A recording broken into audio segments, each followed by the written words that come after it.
என்னோட சம்பளம் 25,000 ரூபாய். ஆனால் மாதம் ஆகிற இஎம்ஐ எவ்வளோன்னு பார்த்தீங்கன்னா 23,000 ரூபாய். Mobile EMI, housing loan, personal loan, அதுக்கும் மேலே அவுட் சைட் ஃபினான்ஸ் கூட இருந்தது. வெல்கம் டு நம்ம வீட்டு சேவிங்ஸ். இது 30 days 30 மணி டிப் சீரீஸ். இன்றைக்கி நம்ம பார்க்க போகிறது டே 15 இஎம்ஐ லிமிட். இது எப்படி ஸ்டார்ட் ஆச்சுன்னா, ஒவ்வொரு லோனும் தனித்தனியாக எடுத்தப்போ மேனேஜ் பண்ணலான்னு தான் தோணுச்சு. ஆனால் எல்லாம் சேர்த்து என்னோட சம்பளத்தையே சாப்பிட்டுடுச்சு. மிடில் ஆஃப் த மந்த்லேயே என்ன நடக்கும்னா, கையில் காசு இருக்காது, சேவிங்ஸ் ஜீரோ. எமர்ஜென்சி வந்தால் மறுபடியும் பக்கத்தில் இருக்கிறவங்க கிட்ட பாரோ. மனசுக்குள்ளே பயம், ஸ்ட்ரெஸ்ஸு. என்னோட பிக்கஸ்ட் மிஸ்டேக் என்னன்னு பார்த்தீங்கன்னா, இஎம்ஐ லிமிட்டுன்னு ஒரு ரூல் இருக்குன்னு அப்போ எனக்கு தெரியலை. பல பேருக்கு இஎம்ஐனா ஹவுசிங் லோன், பர்சனல் லோனு மட்டும் நினைக்கிறாங்க.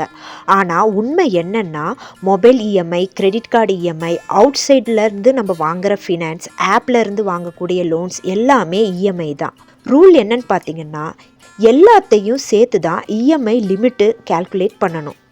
பேங்க் அப்ரூவ் பண்ணதுனால தானே நம்மளுக்கு லோன் கிடச்சிருக்கு, ஸோ நம்ம சேஃப் ஜோனில் தான் இருக்கோம் அப்படின்னு நினைக்காதீங்க.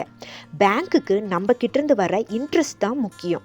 உங்கள் பீஸ், உங்கள் ஸ்லீப், உங்கள் ஹெல்த் இம்பார்ட்டன்ட் கிடையாது. இஎம்ஐ லிமிட் ஃபாலோ பண்ணுனா ஸ்ட்ரெஸ்ஸு குறையும், கடன் வாங்குகிற ஹேபிட் பிரேக் ஆகும், லைஃப் கண்ட்ரோல் திரும்ப நம்மக்கிட்ட வரும். உங்களுக்கு ஒரு ஃபிக்ஸ்டு இன்கம் இல்லைன்னா 30% ஆஃப் த சேலரி இஎம்ஐ கூட உங்களுக்கு டேஞ்சர் தான். டெய்லி வேஜஸோ இல்லை வேரியபிள் இன்கம் இருந்தால் இஎம்ஐ லிமிட் 20 to 25% தான் மேக்ஸிமமே இருக்கணும். இந்த ஒரு ஃபார்முலா ஞாபகம் வச்சுக்கோங்க. இஎம்ஐ 30%, சேவிங்ஸ் கண்டிப்பாக 20% இருக்கணும். மிச்சம் 50% நம்மளோட எக்ஸ்பென்ஸுக்கு யூஸ் பண்ணிக்கலாம். சேவிங்ஸ் இல்லைன்னா இஎம்ஐ ஒரு ட்ராப்பாக தான் இருக்கும். உங்ககிட்ட எந்த சேவிங்ஸுமே இல்லாத பட்சத்தில் சேலரி இன்க்ரிமெண்ட் வந்தால் இஎம்ஐயை இன்க்ரீஸ் பண்ணுறது ஒரு பிக்கஸ்ட் மிஸ்டேக். ஃபஸ்ட்டு ரூல் என்னன்னு பார்த்தீங்கன்னா, சேலரி இன்க்ரீஸ் ஆகும்போது இஎம்ஐ இன்க்ரீஸ் பண்ணக்கூடாது, சேவிங்ஸை இன்க்ரீஸ் பண்ணுங்கள் ஃபஸ்ட்டு. இப்போது நம்ம ஒரு எமர்ஜென்சி டைமில் வெளியில் ஃபினான்ஸுக்கு வாங்குகிற அமௌண்ட் பார்த்திங்கன்னா இன்ட்ரெஸ்ட் அதிகம், டென்யூர் ஷார்ட்டாக தான் இருக்கும், ப்ரெஷர் டெய்லி இருக்கும். இஎம்ஐ லிமிட் கிராஸ் ஆகிறதுக்கு மெயின் ரீசனே இதுதான்.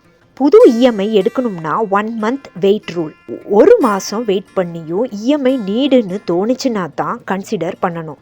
எல்லா இஎம்ஐயும் சேர்ந்து உங்கள் லிமிட்டுக்குள்ளே வந்துருச்சுன்னா நெக்ஸ்ட்டு எப்போ சேலரி கிடைக்கும் அப்படின்னு பயத்திலே இருக்க வேண்டிய அவசியம் இல்லை. மந்த் எண்ட் டென்ஷனும் இருக்காது. ஏதாவது சின்ன சின்ன எமர்ஜென்சி கூட நம்ம அதிலே மேனேஜும் பண்ணிக்கலாம். நம்மளுக்கு மென்டல் பீஸும் கிடைக்கும். இன்றைக்கி சேலரியே இல்லைன்னா 2 மாதம் இஎம்ஐ கட்ட முடியுமா? ஆன்சர் நோனா நீங்கள் இஎம்ஐ லிமிட் ஆல்ரெடி கிராஸ் பண்ணியிருக்கீங்கன்னு அர்த்தம். 25,000 ரூபாய் சேலரிக்கு 23,000 ரூபாய் இஎம்ஐ வச்சிட்டு இருந்த ஒரு எக்ஸ்பீரியன்ஸ் எல்லாமே சேர்த்து தான் உங்களுக்கு டெய்லியுமே இந்த சின்ன சின்ன டிப்ஸ் கொடுக்க வைக்கிது. நான் எப்படி இதிலேருந்து வெளியே வந்தேனோ அந்த டிப்ஸை தான் இங்கே ஷேர் பண்ணிக்கிட்டு இருக்கேன். இந்த மாதிரி மணி கிளாரிட்டி வீடியோஸ் உங்களுக்கு தொடர்ந்து கிடைக்க நம்ம வீட்டு சேவிங்ஸ் சேனலுக்கு சப்ஸ்கிரைப் பண்ணி வச்சுக்கோங்க. நம்ம வீட்டு பணம் வளரட்டும். தேங்க்யூ ஃபார் வாட்சிங்.